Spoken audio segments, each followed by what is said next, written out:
भारत कभी कोई trade deal समय सीमा के आधार पर कभी नहीं करता है। भारत और अमेरिका के बीच चल रही ट्रेड डील की बातचीत अब एक अनोखे मोड़ पर आकर अटक गई है, जिसे कहा जा रहा है नॉन वेज मिल्क। जी हाँ, सुनकर आपको थोड़ा अजीब लग सकता है, लेकिन इस दूध में मामला सिर्फ स्वाद या सेहत का नहीं, बल्कि धार्मिक आस्था, वैज्ञानिक रिसर्च और व्यापारिक दबाव का है। डील से पहले कुछ जरूरी सवाल। क्या सिर्फ व्यापार के नाम पर हमारी संस्कृति बिकती रहेगी?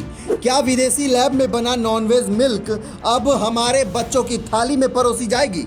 और क्या हम चुपचाप देखते रहेंगे जब अमेरिका हमारी आस्था को खुला चैलेंज कर रहा होगा?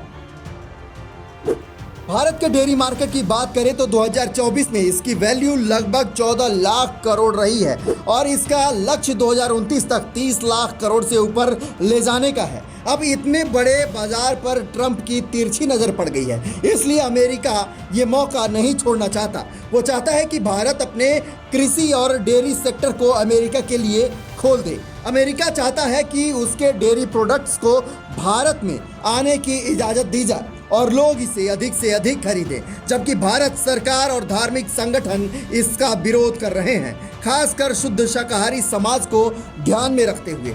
भारत सरकार का कहना है कि इस तरह के लैब ग्रोन फूड पर न सिर्फ धार्मिक भावना आहत हो सकती हैं, बल्कि वैज्ञानिक रूप से भी इसकी सेफ्टी, पोषण और नैतिकता पर सवाल है। वहीं अमेरिका इसे क्लाइमेट फ्रेंडली और भविष्य का प्रोटीन बताकर ट्रेड डील में शामिल करवाना चाहता है। यानी मतलब साफ है, जिस देश में गाय को मां माना जाता है, वहां अब लैब में जानवर की कोशिकाओं से बना दूध भेजने की तैयारी कर रहा है अमेरिका।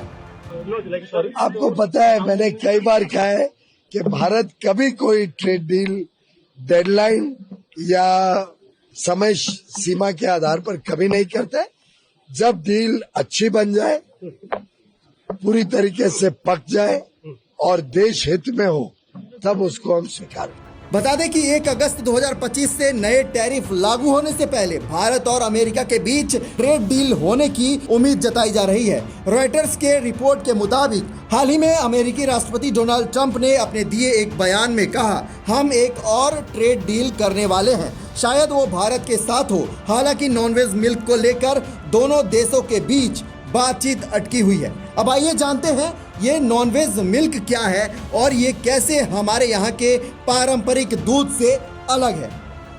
सामान्य तौर पर दूध को शाकाहारी माना जाता है, लेकिन अमेरिका में गायों को जानवरों के मांस या खून वाला चारा खिलाया जाता है। अमेरिका में मौजूद सिएटल पोस्ट इंटेलिजेंसर की 2004 की एक रिपोर्ट की बात करें तो उसके मुताबिक अमेरिका में गायों को ऐसा चारा खिलाया जाता है जिसमें सूअर, मछली, मुर्गी, अंडे, घोड़े, यहाँ तक कि बिल्लियों या कुत्तों के मांस वगैरह मिले रहते हैं। मवेशियों को प्रोटीन के लिए घोड़े और सूअर का खून दिया जाता है। मोटे होने के लिए जानवरों की चर्बी शामिल की जाती है।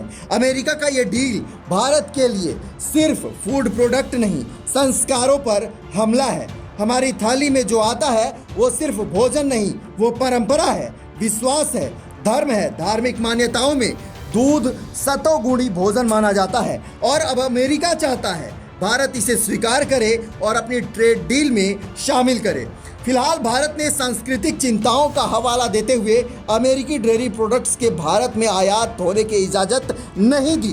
भारत ने इस पर स्पष्ट रुख अपनाते हुए कहा है कि नागरिकों की सुरक्षा को लेकर कोई मोल भाव नहीं किया जा सकता। अब सवाल ये है कि क्या यही दूध दोनों देशों के बीच बनने वाली बड़ी ट्रेड डील को फुल स्टॉप लगा देगा? इस रिपोर्ट पर आपकी क्या प्रतिक्रिया है, कमेंट कर हमें जरूर बताएं। वीडियो अच्छी लगे तो लाइक और शेयर करना ना भूलें। वीके न्यूज, राष्ट्र के नाम।